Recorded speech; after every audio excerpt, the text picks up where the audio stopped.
There are some progressive people who are bailing, and we have one of them on right now. Her name is Kara Dansky. She used to be a progressive. She has a new book out called The Reckoning: How the Democrats and the Left Betrayed Women and Girls. So you, Ms. Dansky, were a very committed left-wing individual, right? And now you're not?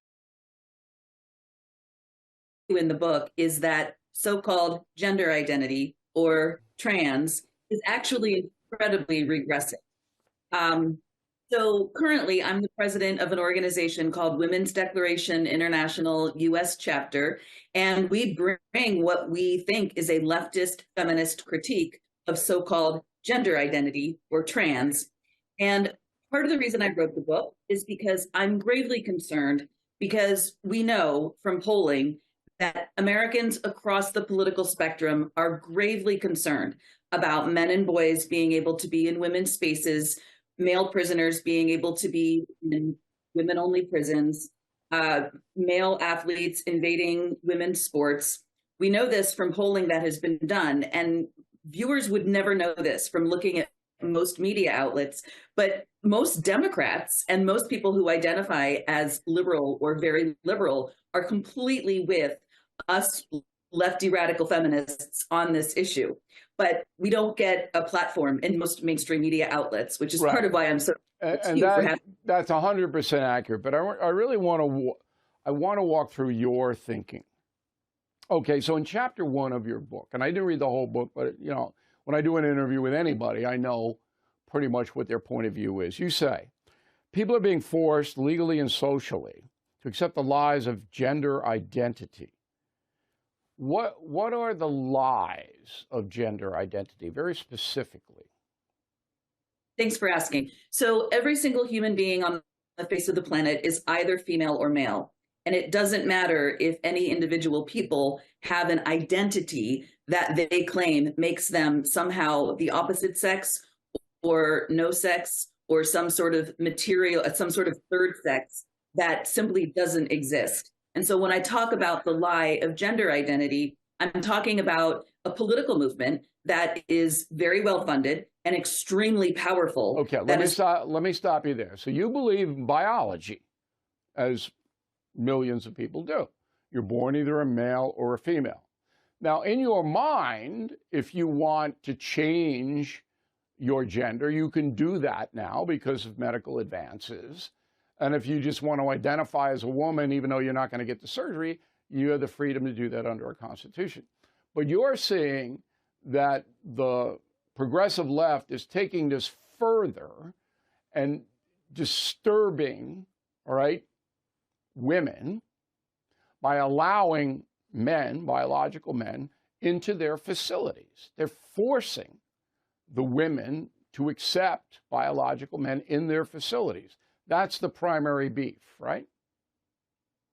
That's definitely one of them. We do need to clarify, though, that no matter how many hormones a person takes or how many surgeries a person has, no one ever changes sex. It just doesn't happen. So there are some people who have been lied to and persuaded to undergo invasive, damaging, and harmful hormonal treatments and surgeries who now gravely regret it. They were told and promised by the medical professionals that they could change sex, and they can't. No one can ever change sex. Well, you know, a trans man going to a woman can't bear a child. You're correct in that.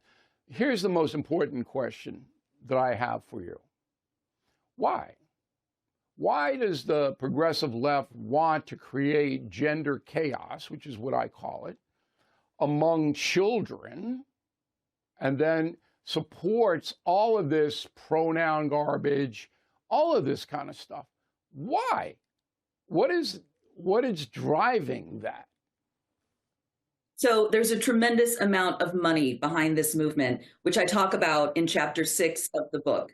I talk about Big Pharma and what I refer to as the ghouls in the medical establishment, who actually are very actively promoting the idea that people can change sex, even though they know it's not true. Okay, and that's economic based, but I'm talking philosophically. You are absolutely correct. You cannot be a liberal American in this country anymore if you don't accept the fact that people can change their gender and then should have full rights of whatever gender they go to. You can't operate within the liberal precincts if you don't believe that anymore. Why? What ignited this?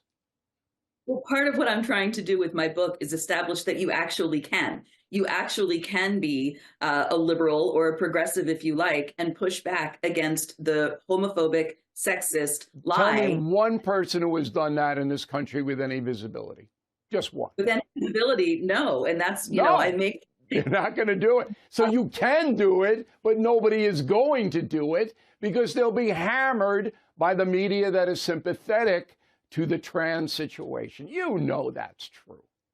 Of course. And I say in the book, if even one member of the Democratic Party in Congress, and I would love it if it were a woman, but I'll take it if it's a man. If one member of one Democrat in the United States Congress stood up and said, no men are women, then the whole thing would crumble because it's all built on a house of cards. And so what I'm about that. I don't think the press is ever going to, the media is ever going to admit that of what you're saying. And I think that person would be torn to pieces and as an example to other people who may dare. So I'm going to ask you one more question. The book is The Reckoning. You might be right. And if you're right, may well be. Let me give your book a plug, Kara. Let me plug your book, all right? That's why you're here. The book is The Reckoning, How the Democrats and Left Betrayed Women and Girls. All right. Now you are a very devoted progressive leftist. Are you still apart from this issue? Well, absolutely.